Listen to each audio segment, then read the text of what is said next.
राजस्थान की राजनीति में एक बार फिर से महाभारत के नए अध्याय की शुरुआत हो चुकी है और इस बार मंच है अंता विधानसभा सीट। लेकिन किरदार इस बार और भी ज्यादा दिलचस्प है। एक तरफ है 2 बार की मुख्यमंत्री वसुंधरा राजे सिंधिया, जिनका एक वीडियो और एक ठहरी हुई फाइल ने पूरी बीजेपी में हलचल मचा दी है। खुद प्रदेश अध्यक्ष मदन राठौड़ उन्हें मनाने तक पहुंचे। तो वहीं दूसरी तरफ है कांग्रेस, जहां नरेश मीणा और प्रमोद जैन भाया आमने सामने हैं और बीच में है वो सवाल जो इस उपचुनाव को एक सीट की लड़ाई से कहीं आगे ले गया है। नमस्कार दोस्तों, आज की इनसाइड स्टोरी में मैं हूं आपके साथ अखिल और बात करेंगे अंता पर मचे घमासान की। राजस्थान के रेगिस्तानी महाभारत में एक बार फिर से नया अध्याय लिखा जा रहा है, जहां वसुंधरा राजे सिंधिया के एक वीडियो और भजनलाल शर्मा सरकार की चुप्पी मिलकर एक ऐसा तूफान खड़ा कर रही है जो अंता उपचुनाव को और ज़्यादा गरमाने वाला है। कंवरलाल मीणा की सज़ा की माफ़ी की फाइल ठीक चुनावी तारीख आने से पहले अटका दी गई और बताया जा रहा है कि इसके बाद वसुंधरा राजे नाराज हो गई। राज्य का कहना है कि जब दूसरे राज्यों के विधायकों की सजाएं माफ़ की जा सकती है तो फिर यहाँ पर फाइल क्यों रोकी गई। ये सवाल अब सीधा वसुंधरा राजे की साख से जुड़ गया है कि क्या उनकी लॉबिंग उल्टी पड़ गई या फिर क्या ये बीजेपी के आंतरिक कलह का एक नया रंग है। तो चलिए पहले आपको ये फाइल वाली जो सियासत है वो समझाते हैं। ये सियासत मई 2025 से ही सुर्खियां बटोर रही है। दरअसल पूर्व बीजेपी विधायक कंवरलाल मीणा को एक 20 साल पुराने केस में सज़ा हुई, जहां उन्होंने एसडीएम पर बंदूक तान दी थी।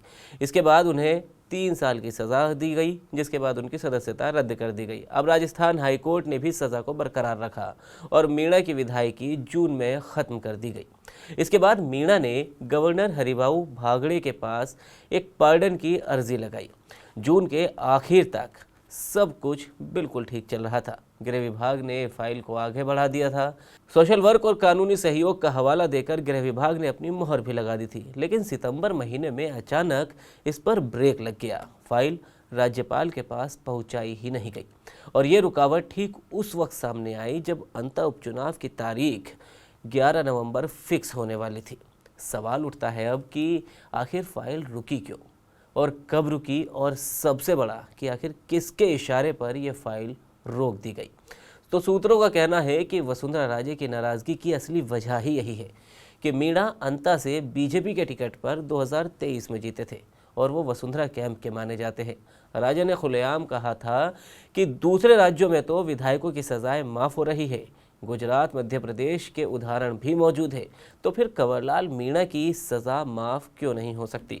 उनकी नाराज़गी इतनी तीखी थी कि गृह विभाग वाले भी घबरा गए थे, लेकिन सरकार ने फाइल को होल्ड कर दिया और कहा तो यह भी जा रहा था कि इस फाइल को आगे बढ़ाने के लिए वसुंधरा राजे ने दिल्ली तक बातचीत की थी। अब ये टाइमिंग तो बिल्कुल ही संदेहजनक है। अंता उपचुनाव की घोषणा होते ही मीणा की पत्नी भागवती देवी टिकट की दौड़ में आगे आ गई। सहानुभूति का कार्ड खेलते हुए दावेदार भी वो मानी जा रही हैं। लेकिन अगर सज़ा माफ़ हो जाती तो कंवरलाल मीणा भी प्रचार करने में जुट जाते और कहा तो ये भी जा रहा था कि वो खुद भी मैदान में उतर सकते थे और वसुंधरा कैंप को इससे फ़ायदा मिलता। अब नाराज़गी के चलते फाइल अटकी तो सवाल वसुंधरा की साख पर आया कि क्या उनकी लॉबिंग उन्हीं पर इस बार उल्टी पड़ गई। बीजेपी के अंदरूनी सूत्र बताते हैं कि दिल्ली हाईकमान वसुंधरा राजे को ओवर रिएक्टिव मान रहा है। 2023 में के सीएम चयन के बाद से ही उनका रिश्ता लगातार दिल्ली से तनावपूर्ण रहा है। लेकिन कहा जाता है कि अगर राजे की एक बौ भी सिकुड़ जाए तो राजस्थान में बीजेपी की नींव हिलने लगती है। कंवरलाल मीणा की सज़ा माफ़ी की फाइल अटकने से नाराज महारानी के दरबार में बीजेपी प्रदेश के अध्यक्ष मदन राठौड़ पहुंचे। कहा जा रहा है कि सिविल लाइंस पर चली ये बंद कमरे की मंत्रणा अंता उपचुनाव की रणनीति पर केंद्रित रही, लेकिन असली मकसद था वसुंधरा को मनाना, जो 2 बार की पूर्व सीएम है, बीजेपी की दिग्गज नेता है और 12 जिले वाली कर्म भूमि की मालकिन राज्य के समर्थन के बिना अंता उपचुनाव जीतना नामुमकिन सा लगता है। ये मीटिंग खत्म होते ही सियासी गलियारों में फुसफुसाहटें तेज हो गई कि क्या वसुंधरा राजे का आशीर्वाद अंता में मिल पाएगा। ये बैठक करीब 1 घंटे तक चली और बाहर निकलते ही कैमरों ने उन्हें घेर लिया। सूत्र बताते हैं कि चर्चा का केंद्र अंता उपचुनाव के उम्मीदवार का चयन, रणनीति और सबसे अहम वसुंधरा राजे की क्या भूमिका रहने वाली है वो था। मीणा जाति के वोटों पर मतभेद और कांग्रेस के प्रमोद जैन भाया के सामने बीजेपी का चेहरा तय करने का दबाव। कंवरलाल मीणा की सजा माफी वाली फाइल को गृह विभाग ने तो आगे बढ़ा दिया था, लेकिन सरकार ने राज्यपाल तक उसे नहीं भेजा। अब वसुंधरा के बिना कार्यकर्ताओं बगावत पर उतर सकते हैं, ये डर मदन राठौड़ को सता रहा है। वसुंधरा को अलग थलग महसूस ना हो, इसलिए खुद मदन राठौड़ का ये दौरा हुआ। एक सूत्र बताते हैं कि राजे को आश्वासन भी दिया गया है कि उनकी सलाह पर ही अंता उपचुनाव में उम्मीदवार चुना जाएगा। जल्द ही डॉक्टर किरोड़ी लाल मीणा, जो कि मौजूदा भजनलाल सरकार में मंत्री हैं, उनसे भी बात की जाएगी। लेकिन क्या ये काफ़ी होगा? वसुंधरा तो उपचुनाव की तारीखों के ऐलान के बाद भी एक्टिव नहीं हुई और ये कोई नई बात नहीं है। देखिए, याद कीजिए पिछले ही महीने यानी 25 सितंबर को जब बांसवाड़ा का एक वीडियो वायरल हुआ था, जिसमें पीएम मोदी के दौरे पर वसुंधरा राजे का अंदाज काफ़ी तल्ख दिखा था। वो स्टेज पर खड़ी थी और प्रधानमंत्री नरेंद्र मोदी हाथ जोड़े खड़े नजर आ रहे थे। वीडियो सोशल मीडिया पर खूब वायरल हुआ था, जहां वसुंधरा राजे की महारानी वाली ठसक साफ झलक रही थी। अब उसी दिन से बीजेपी की अंदरूनी कलह और अफवाहें तेज हो गई है। 2023 के सीएम चयन के बाद से वसुंधरा राजे और मुख्यमंत्री भजनलाल शर्मा के बीच तनाव तो चल ही रहा है। पर्ची सरकार का तंज सिर्फ विपक्षी नहीं, बल्कि बीजेपी के भी कुछ नेता दबे अल्फाजों में कई बार कहते हुए नजर आए हैं। अब अंता पर जहां वसुंधरा कैंप प्रभुलाल सैनी को टिकट दिलाने की लॉबिंग कर रहा है, जबकि संगठन स्थानीय चेहरों पर अड़ा है। राजनीतिक विश्लेषक कहते हैं कि वसुंधरा राजे की नाराजगी बीजेपी के लिए यह घातक साबित हो सकती है। अंता हाड़ौती का गेटवे माना जाता है और यहां अगर बीजेपी हार गई तो 2028 का रोड मैप बिगड़ सकता है, क्योंकि अंता बीजेपी के ही पास इससे पहले सीट रही थी। तो ये तो रही बात बीजेपी की। अब जरा कांग्रेस और नरेश मीणा की भी बात कर लेते हैं। दरअसल अंता उपचुनाव ने कांग्रेस की अंदरूनी सियासत में भूचाल ला दिया है। जो सीट कुछ दिन पहले तक सुरक्षित मानी जा रही थी, अब वहीं से बगावत की गूंज सबसे ज्यादा सुनाई दे रही है। और उसकी वजह कोई और नहीं बल्कि नरेश मीणा और प्रमोद जैन भाया के बीच का वो सियासी खेल है जिसने पूरे प्रदेश संगठन को असहज कर दिया है। अंता से टिकट की सबसे मजबूत दावेदारी नरेश मीणा की मानी जा रही थी। पिछले कई महीनों से वो इलाके में लगातार सक्रिय थे। कार्यकर्ता मीटिंग से लेकर जमीनी नेटवर्क तक उन्हें अपनी स्थिति मजबूत कर ली थी। लेकिन जैसे ही कांग्रेस हाईकमान ने प्रमोद जैन भाया को टिकट थमाया तो ये सारे समीकरण एक ही झटके में बदल गए। सूत्र बताते हैं कि नरेश मीणा को पहले भरोसा दिलाया गया था कि टिकट उन्हीं को इस बार मिलेगा। यहाँ तक कि उन्होंने प्रचार की तैयारियां तक अंता से शुरू कर दी थी। लेकिन आखिर वक्त में भाया खेमे की लॉबिंग ने बाजी पलट दी। बताया जा रहा है कि प्रमोद जैन भाया ने न सिर्फ जयपुर बल्कि दिल्ली तक भी मजबूत अपनी पैरवी की, जिसके बाद पार्टी ने उनके पक्ष में फैसला सुना दिया। अब नरेश मीणा पूरी तरह से नाराज है और 14 अक्टूबर को निर्दलीय प्रत्याशी के तौर पर वो नामांकन भरने की तैयारी कर सकते हैं।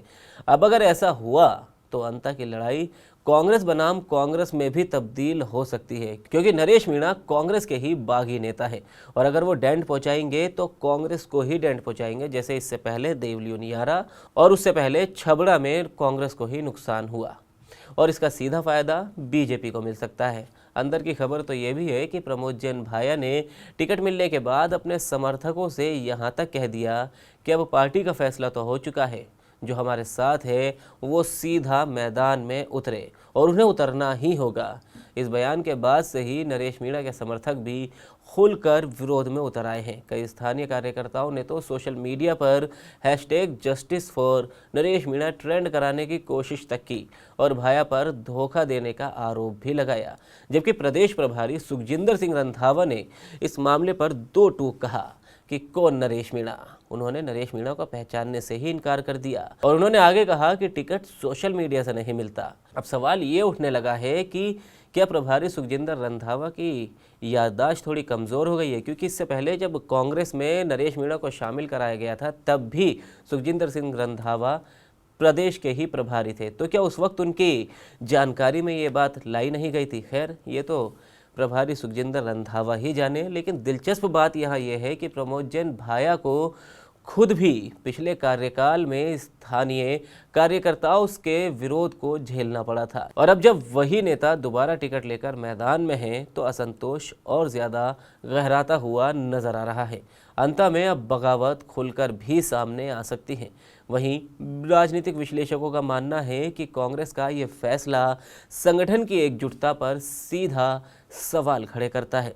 अगर नरेश मीणा निर्दलीय उतरते हैं तो कांग्रेस का परंपरागत वोट बैंक टूट सकता है और इससे बीजेपी को अप्रत्याशित बढ़त मिल सकती है।